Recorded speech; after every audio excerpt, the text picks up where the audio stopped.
Dieu. Tu es le Dieu d'amour.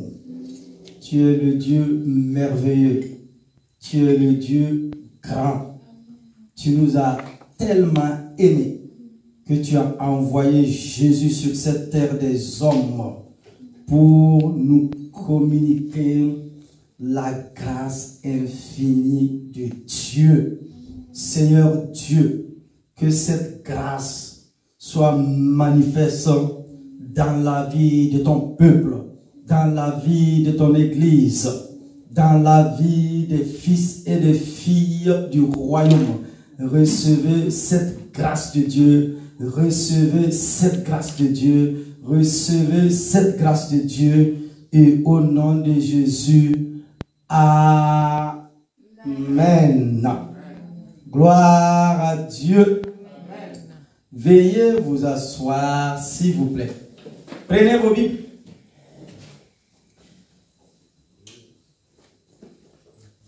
Prenez vos Bibles.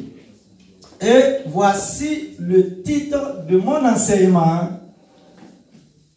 de ce matin. La grâce infinie de Dieu.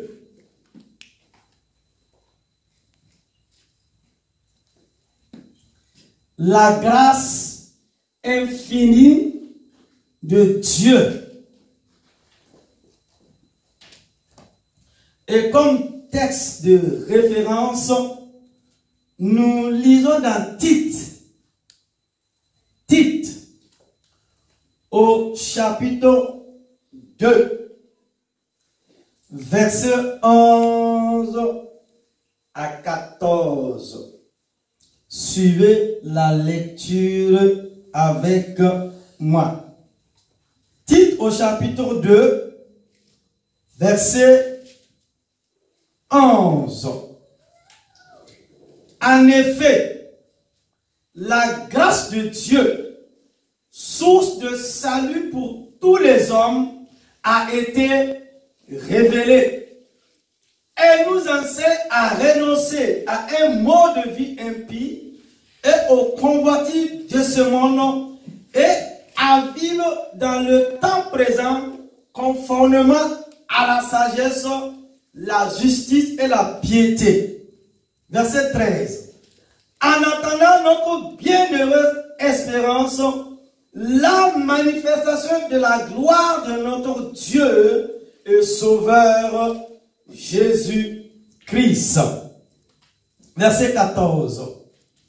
Il s'est donné lui-même pour nous afin de nous racheter de toute faute et de se faire un peuple qui lui appartienne, purifié et zélé pour de belles œuvres. Notre deuxième texte, 1 Corinthiens au chapitre 15, verset 10. Par la grâce de Dieu, je suis ce que je suis. Et sa grâce envers moi n'a pas été vaine. Loin de là. J'ai travaillé plus que tous. Non pas moi toutefois, mais la grâce de Dieu qui est avec moi. Connaître Dieu peut sembler assez prétentieux de notre part. Et pourtant, c'est tout à fait nécessaire. Puisque le peuple de Dieu périt, ce n'est pas seulement dû à un manque de connaissance de la parole de Dieu, la Bible, mais aussi et surtout à cause d'un manque de connaissance même de Dieu qui en est la source et l'inspiration. Certaines caractéristiques de Dieu doivent demeurer indélébiles dans notre cœur et dans notre esprit durant notre marche chrétienne, afin d'avoir pleinement confiance en lui tout au long du chemin. La grâce qu'il nous accorde est l'une de ses caractéristiques. La grâce est une faveur obtenue sans effort. Le mot grâce en hébreu est kanen. Il exprime une action faite gracieusement et motivée par la compassion. Une faveur imméritée accordée à quelqu'un pour le mener de l'affliction à la joie, du désespoir à l'espoir. Dieu est amour. Et de cet amour vient la grâce. Romains 5, 8. Mais Dieu prouve son amour envers nous, en ce que, lorsque nous étions encore des saints, hello, lorsque nous étions sanctifiés, lorsque nous étions parfaits, l'apôtre Paul nous dit, mais Dieu, pour son amour envers nous, en ce que, lorsque nous étions encore des pécheurs, Christ est mort pour nous. Ce n'est pas parce que nous le méritons que Dieu nous a fait grâce. Sinon, ce ne serait plus une grâce, mais quelque chose qu'on aurait gagné. Ce n'est pas non plus parce que nous en sommes dignes. Sinon, ce ne sera plus une grâce, mais comme si Dieu nous devait quelque chose. Ce n'est pas un innocent qu'on gracie, mais on gracie un coupable. Quelqu'un qui est indigne de la faveur divine. Nous avons besoin d'être graciés parce que nous étions déjà condamnés. Le Seigneur dit dans Jean 3, 18, celui qui croit en lui n'est point jugé, mais celui qui ne croit pas est déjà jugé, parce qu'il n'a pas cru au nom du Fils unique de Dieu. En réalisant que nous vivons sous cette grâce, nous apprenons à être reconnaissants envers notre Créateur. En tant qu'enfant de Dieu, il est important de connaître, de reconnaître à quel point Dieu nous aime et fait abonder sa grâce dans nos vies. Nous avons le libre choix d'accepter ou de refuser la grâce de Dieu.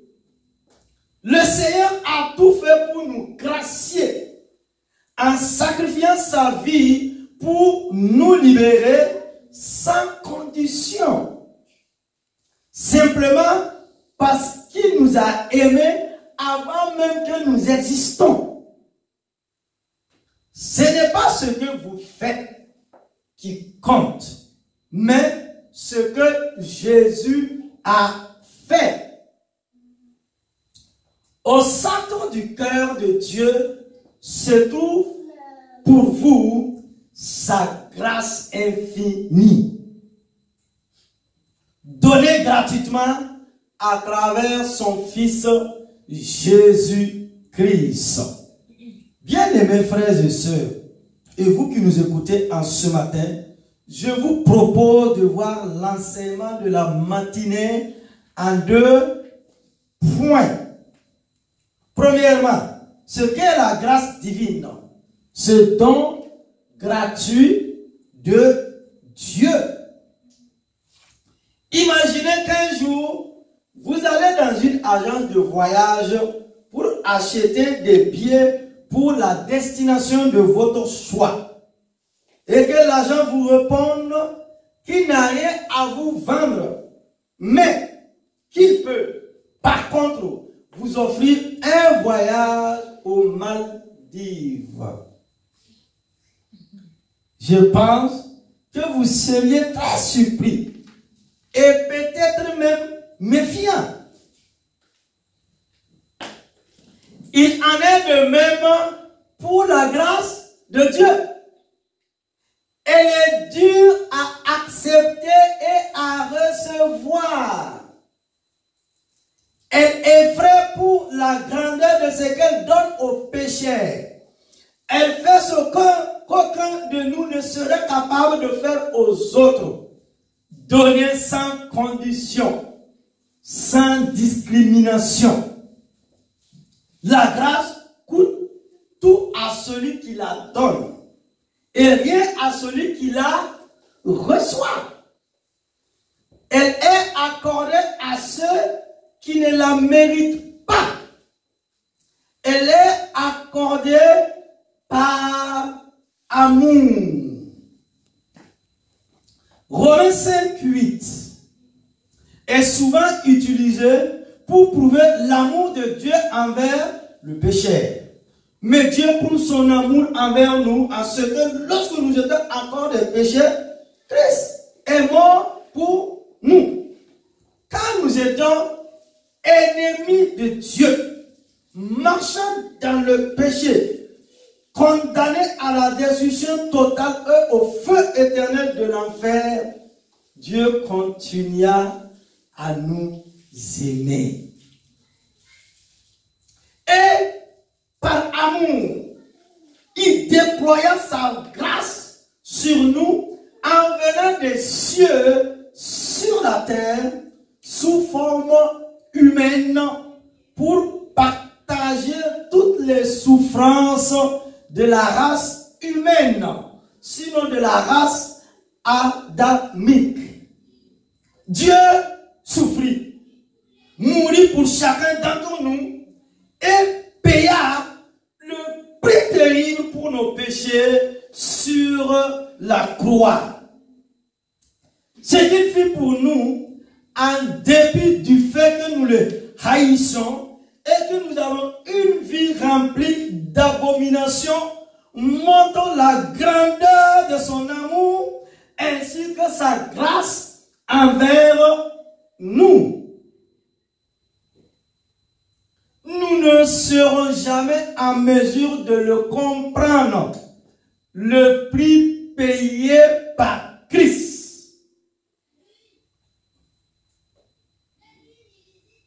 C'est par la grâce que nous sommes sauvés. Sinon, c'est par la grâce que nous sommes devenus enfants de Dieu. Dans Éphésiens chapitre 2, verset 8, c'est par la grâce que vous êtes sauvés, par le moyen de la foi. Et cela ne vient pas de vous, mais c'est le don de Dieu. Nous avons dans ce verset 3 mots importants. La grâce, sauver et foi. La grâce, sauver et foi. La grâce est la source. La foi, le moyen. Et le résultat est que nous sommes sauvés. Nous ne sommes pas sauvés parce que nous faisons. mais par ce que Jésus a accompli à la croix. Il a payé la totalité du prix de rachat de nos péchés. Sa résurrection est une victoire pour chacun de nous. Le même livre des Éphésiens nous dit que Dieu nous bénit matériellement et spirituellement en Christ. La bonne nouvelle est qu'il y a une grâce pour chaque faute que nous commettons. Et nous n'avons qu'à recevoir cette grâce, ce pardon acquis à la croix. La grâce, ce n'est pas supplier. Ce n'est pas attendre sans arrêt. Tout a déjà été acquis il y a 2001. Sa grâce nous libère de la condamnation. Beaucoup de personnes, sinon beaucoup d'enfants de Dieu, vivent dans la culpabilité et la condamnation. Elles essaient de demander à Dieu de les pardonner pour quelque chose qu'elles ont fait il y a des années. Mais comprenons que lorsque vous confessez votre péché de votre bouche, Dieu fait quoi? Dieu l'efface définitivement. Cela ne sert à rien de vous lamenter sur vos erreurs et de continuer à vivre le joug de la culpabilité. Cela ne sert à rien de sans cesse demander pardon pour les mêmes fautes.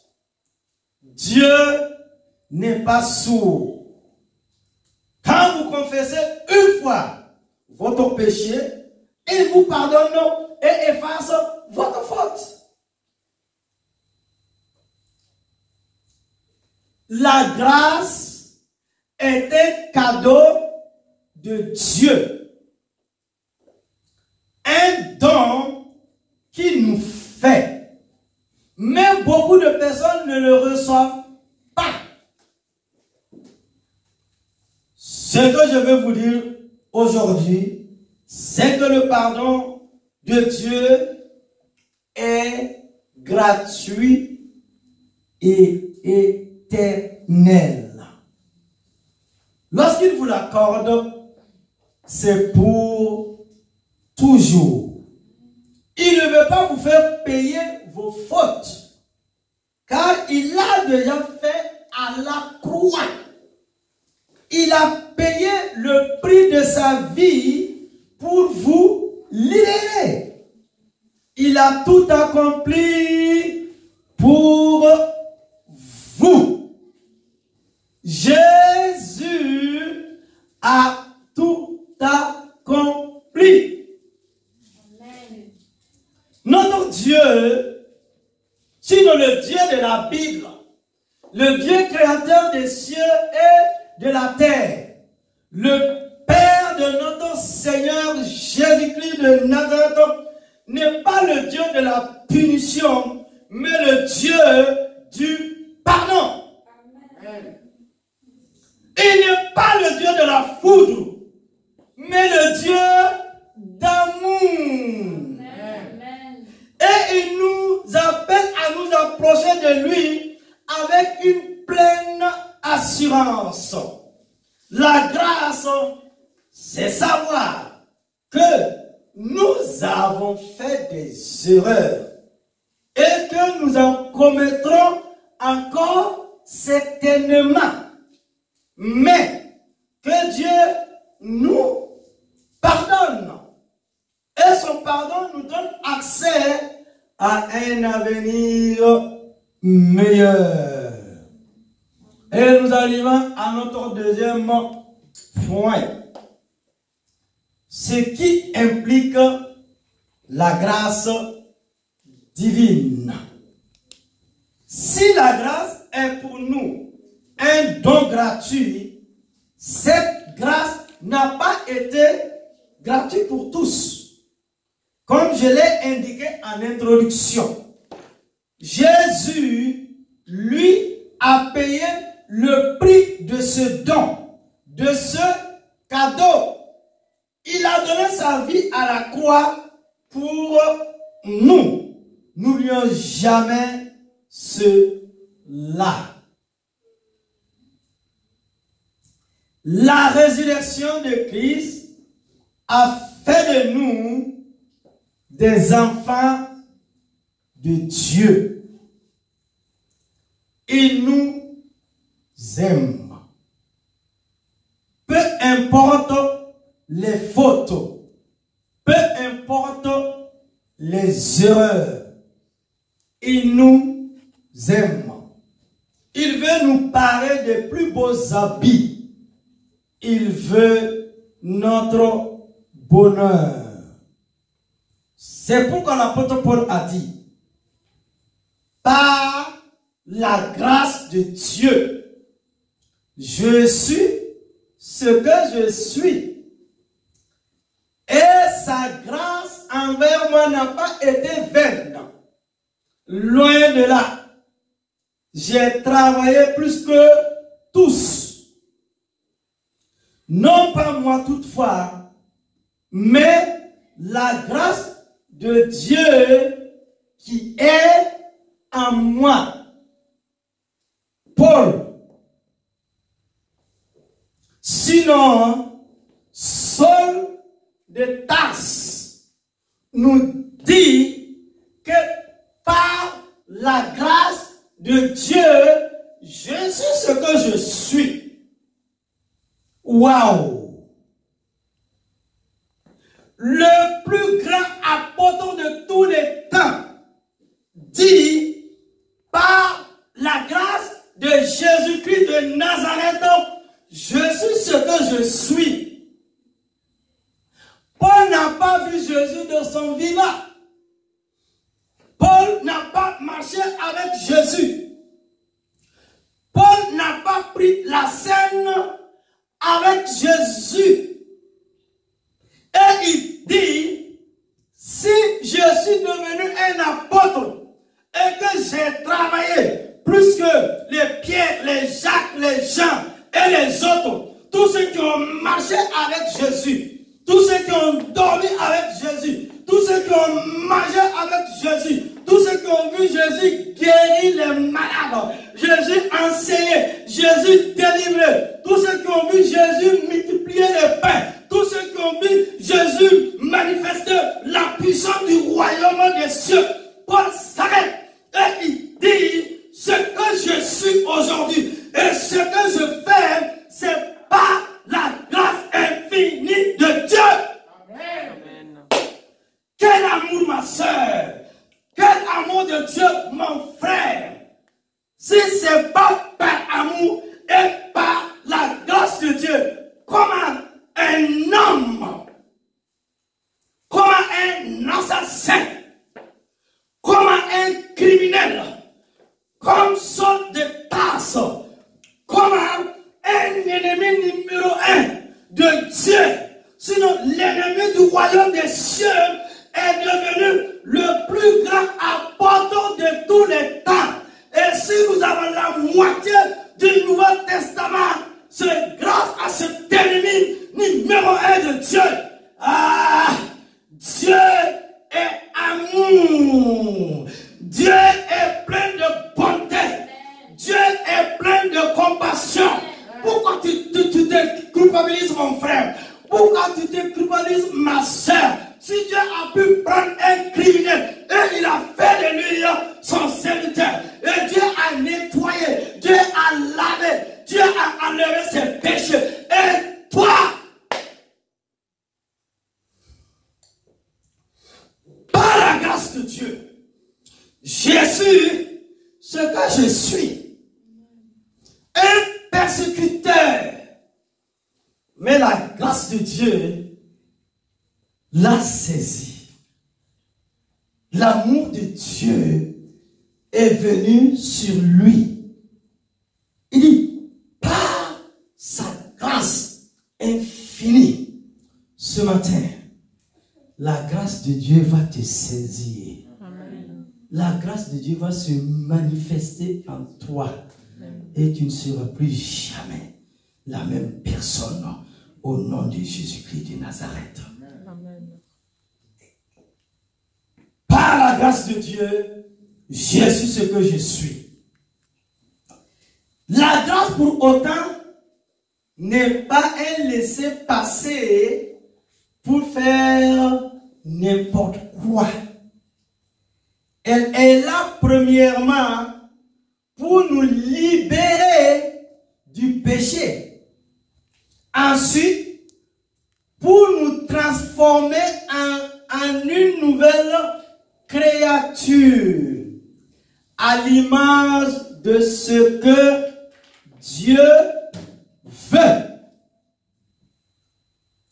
Je leur ai dit, la grâce divine n'est pas une carte blanche. Un kit gratuit qui nous permet de faire n'importe quoi. Elle suppose au contraire plusieurs choses. Le renoncement à une vie de péché, se détacher, abandonner le péché sous toutes ses formes est ce que Dieu attend de nous. N'est pas jouer avec tout ce qui rabaisse l'estime, les valeurs, la gloire, les standards de Dieu. Veillez donc à ne pas déshonorer et discréditer Dieu en tout et pour tout. Dans notre langage, notre habillement, nos projets, nos pensées. C'est cela renoncer à une vie de péché. Vivre dans la piété, cela suppose de s'attacher davantage à Dieu, à ses valeurs, à ses vertus. Vivre en étant conduit par les standards et exigences. Recevoir la grâce. Nous avons déjà acquis la grâce de Dieu. Mais nous devons apprendre à la recevoir. Ne nous accoutumons pas à la grâce de Dieu. N'oublions pas que Dieu fait toujours chaque chose avec un but précis et des objectifs bien clairs. Rien n'est fait au hasard avec lui. La grâce reçue de Dieu, quel que soit le domaine où elle s'est manifestée dans notre vie, ne soit pas un prétexte pour faire n'importe quoi. Hello. Nous avons été sauvés pour servir à la louange et à la gloire de sa majesté, le roi des rois. Nous avons en Christ reçu une nouvelle vie afin que par elle nous puissions manifester les œuvres de Dieu. Je dis bien les œuvres de Dieu et non les nôtres. Dieu ne se préoccupe qu'une seule chose, sa gloire manifestée à travers ses œuvres. Il poursuit dans nos vies son plan pour nous. Combien même il utilise quelquefois des méthodes et moyens qui ne font pas toujours plaisir à notre âme et à notre chair. Mais pour lui, les choses sont claires. Il ne tâtonne pas. Il n'improvise pas. Il sait ce qu'il fait. N'a-t-il pas dit, je connais les projets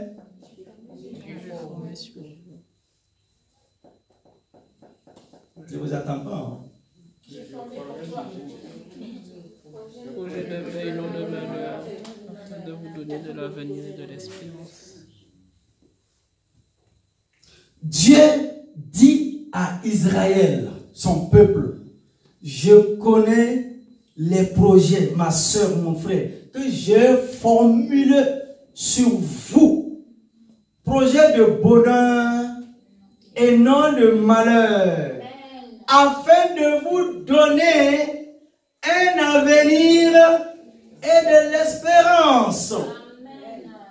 Pendant que le prophète Jérémie prophétisait sur Israël, parlait de la part de Dieu pour Israël. Israël était où, mon frère, ma soeur?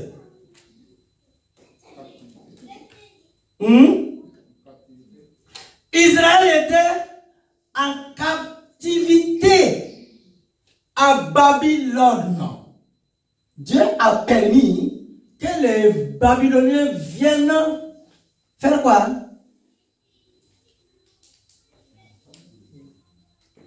Dieu a permis, hello, regardez-moi, suivez-moi, regardez. Dieu a permis que les Babyloniens amènent les Israélites en captivité. Et c'est à Babylone, quand Israël pleurait, quand Israël disait c'était fini pour nous, il n'y a plus d'avenir, il n'y a plus de projet. On n'est pas sur les terres de Jérusalem, mais on est en Babylone. Que Jérémie a dit, Dieu connaît, Dieu a formulé un projet de bonheur pour vous. Parce que Israël n'a pas réalisé, les voies de Dieu ne sont pas nos voies. Et la pensée de Dieu, elles ne sont pas nos pensées. Ce Dieu a permis que tu traverses une situation, une difficulté. C'est-à-dire, derrière la difficulté, derrière l'épreuve, le projet de Dieu, la promesse de Dieu, la gloire de Dieu va se révéler, va se manifester au nom de Jésus. C'est ça Dieu.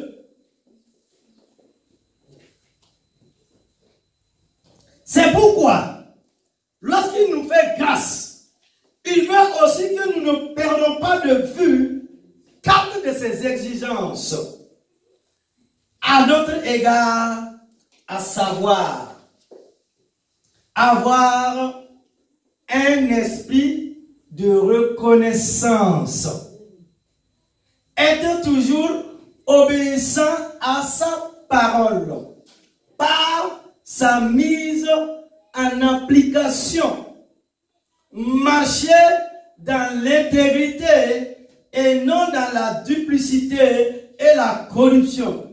Veillez à demeurer sanctifiés et saints dans toute notre conduite. Rendre grâce en toutes choses. 1 Thessaloniciens 5, 18. Rendez grâce en toutes choses, car c'est à votre égard la volonté de Dieu en Jésus-Christ. Ce verset nous enseigne à rendre grâce en toutes circonstances et non pas pour toutes circonstances. Apprenez à rendre grâce comme Jésus l'a fait, non pas pour les difficultés qui sont les manœuvres de l'ennemi, mais pour la victoire assurée.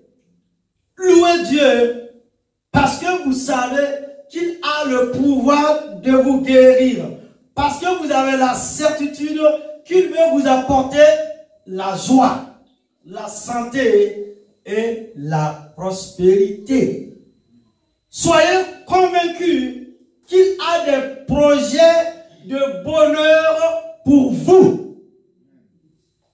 Ne vous focalisez pas sur vos problèmes, car en faisant cela, vous les glorifiez. Concentrez-vous sur Dieu. Je dis église, je te parle mon frère, ma soeur. Concentrez-vous sur Dieu. Louez-le afin de recevoir son secours. Nous devons demeurer dans l'espérance, attendant le retour glorieux de notre Seigneur Jésus-Christ dans la foi. Avoir un esprit éveillé, savoir mettre les priorités de Dieu à leur place.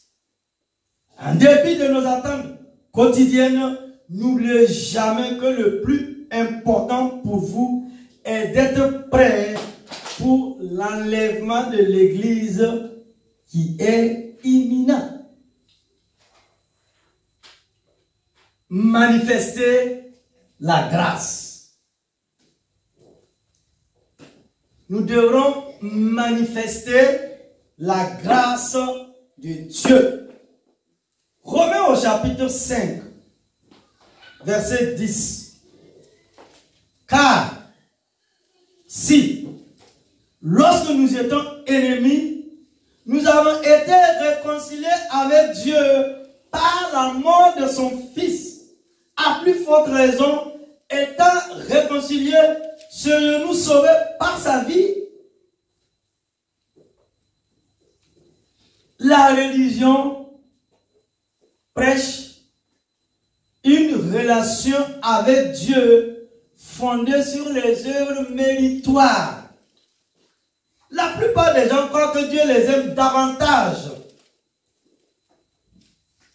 et étaient plus tolérants à leur égard.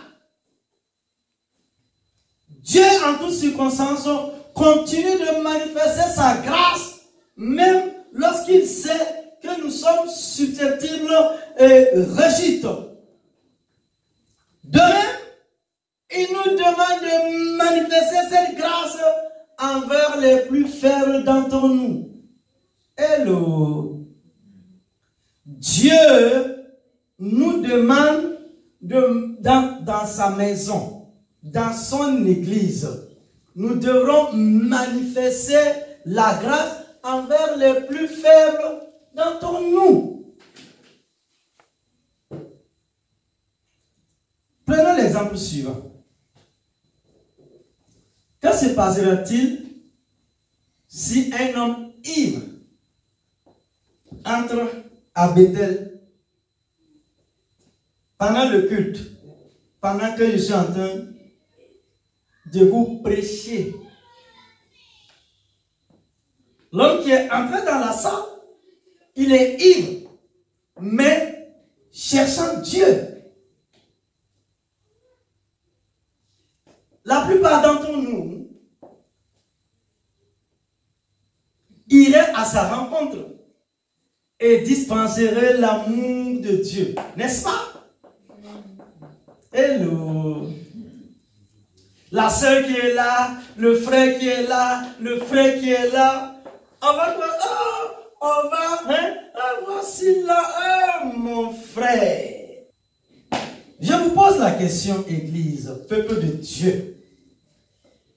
Et qu'arrivera-t-il si, grâce à notre persévérance, ce même homme naissait de nouveau, puis revenait ivre à l'église le mois suivant?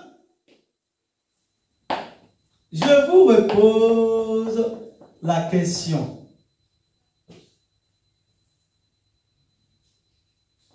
Un homme ivre a ouvert la porte de l'église. Il vous a entendu chanter l'amour de Dieu. Et il vous a entendu sauter, crier de joie, dit que Jésus est venu mourir sur la croix pour libérer le plus pire des pécheurs comme lui. Ivre, il est venu. Vous l'avez reçu avec compassion. Vous l'avez reçu avec beaucoup d'amour. Vous l'avez entouré. Cet homme, avec persévérance, dimanche après dimanche, semaine après semaine, cet homme a reçu Jésus dans son cœur et cet homme a commencé à marcher avec Jésus-Christ de Nazareth. 1 mois, 2 mois plus tard, ce même homme ivre, sinon ce même homme soulard, sinon ce même homme drogué revient parmi nous, sous ou drogué encore. Qu'est-ce que nous allons faire de cet homme? Je pose la question à l'église. Puisque hier, tu lui as annoncé le message d'amour, de grâce, de pardon et de miséricorde.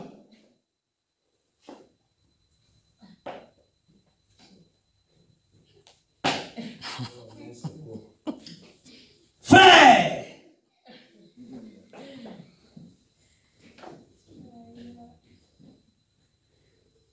ceux qui lui ont annoncé la grâce, le pardon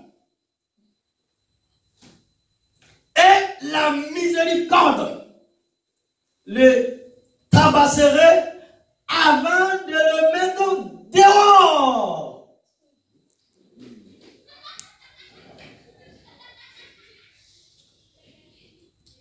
Nous devons lui manifester la même grâce et compassion que Dieu manifeste envers nous chaque fois que nous faisons une erreur.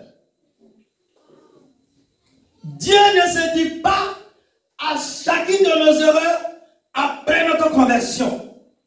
Maintenant que vous êtes chrétien, si vous ne changez pas, je vais m'occuper de vous.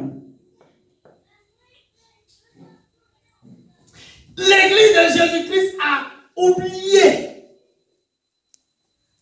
que recevoir Jésus, le salut, il est instantané. Hello. Le salut, il est instantané. Vous m'entendez?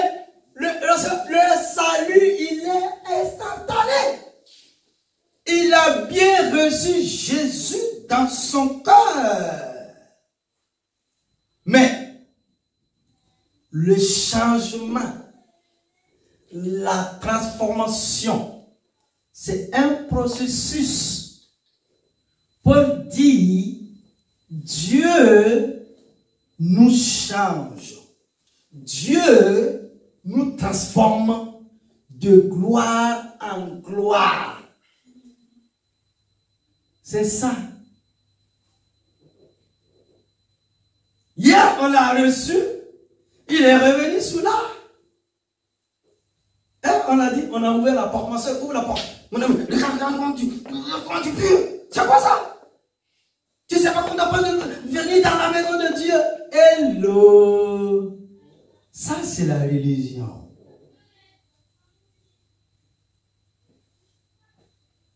Si Dieu nous faisait ça,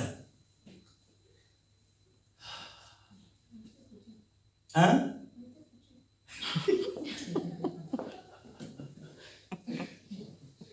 La sœur dit, si Dieu nous faisait ça, on était foutus. Dieu est plein d'amour. Si tu es fort, aide le faible.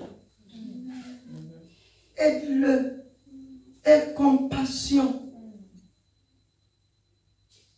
Celui qui a rencontré Jésus il y a 1 an, 2 ans, 3 ans est différent de celui qui a rencontré Jésus il y a 10 ans, 15 ans, 20 ans. C'est la persévérance, la marche avec Dieu. L'Église doit comprendre ce message. L'amour. 1 Corinthiens 13. Et Jean a dit, le monde verra que vous êtes sont mes disciples si vous manifestez l'amour les uns pour les autres.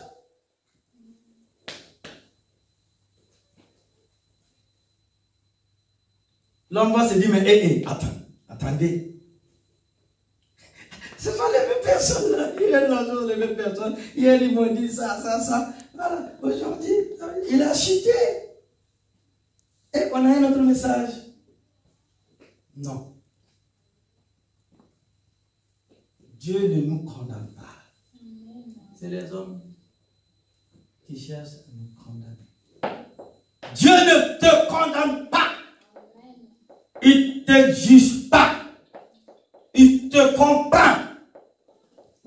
Et Jésus est prêt à te prendre par la main pour t'amener dans la gloire, pour t'amener dans la victoire, pour t'amener dans le succès, pour t'amener dans l'élévation, pour t'amener dans l'exaucement, pour t'amener dans le miracle de Dieu. C'est pourquoi, ma soeur, David, le roi David disait à Dieu, je préfère tomber dans tes mains que de tomber dans les mains des hommes, car tu es plein de compassion, de miséricorde, de bonté. Tu es là pour me pardonner, pour me relever, pour me guérir, pour me restaurer, pour manifester une fois de plus ta bonté. La grâce infinie de Dieu. Et pour conclure, Dieu sait que nous ne sommes pas parfaits, mais il voit notre désir de lui plaire. Jésus a versé son sang pour nous laver et faire de nous des créatures merveilleuses. Alors, agissons comme des enfants de Dieu et marchons dans sa parole et dans sa grâce. Amen. Amen. Amen. Que Dieu bénisse sa parole dans vos cœurs et dans votre vie.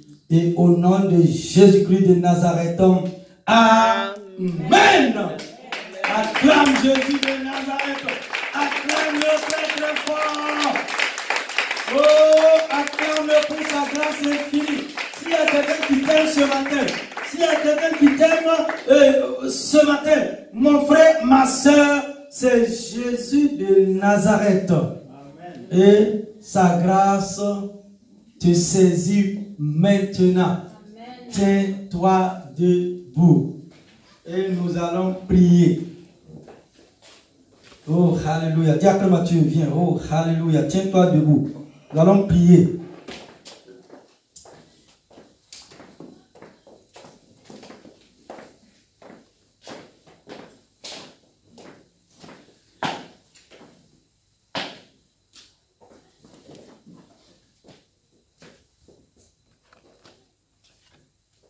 Éternel mon Dieu. Éternel mon Dieu. Wow. Éternel mon Dieu. Éternel mon Dieu. Je vais jour après jour apprécier ta grâce dans chaque aspect de ma vie. Je veux jour après jour apprécier ta grâce dans chaque aspect de ma vie. Apprends-moi par ton esprit à prendre conscience de ma responsabilité en tant que gracieux. Apprends-moi par ton esprit à prendre conscience de ma responsabilité en tant que gracieux. Apprends-moi à développer jour après jour un esprit de reconnaissance. Apprends-moi à développer jour après jour un esprit de reconnaissance. Apprends-moi à développer jour après jour un esprit de reconnaissance. Apprends-moi à développer jour après jour un esprit de reconnaissance. Un esprit d'obéissance à ta parole. Un esprit d'obéissance à ta parole. Un esprit d'obéissance à ta parole. Un esprit d'obéissance à ta parole. Un esprit d'intégrité dans toutes mes voies. Un esprit d'intégrité dans toutes mes voies. Un esprit d'intégrité dans toutes mes voies. Un esprit d'intégrité dans toutes mes voies. Je te demande cela comme une grâce au nom de Jésus. Je te demande cela comme une grâce au nom de Jésus. Je te demande cela comme une grâce au nom de Jésus. Je te demande cela comme une grâce au nom de Jésus. Je te demande cela comme une grâce au nom de Jésus. Je te demande cela comme une grâce au nom de Jésus. Au nom de Jésus, Amen. Amen. Amen. Au nom de Jésus, Amen. Au nom de Jésus, Amen. Au nom de Jésus, Amen. Au nom de Jésus, Amen. Parle à Dieu en ce matin. Demande à Dieu de t'aider à lui rendre grâce, à savoir qu'il t'a gracié et que tu es réellement son enfant. Parle à Dieu en ce matin. Demande à Dieu un esprit d'obéissance à sa parole, un esprit d'intégrité.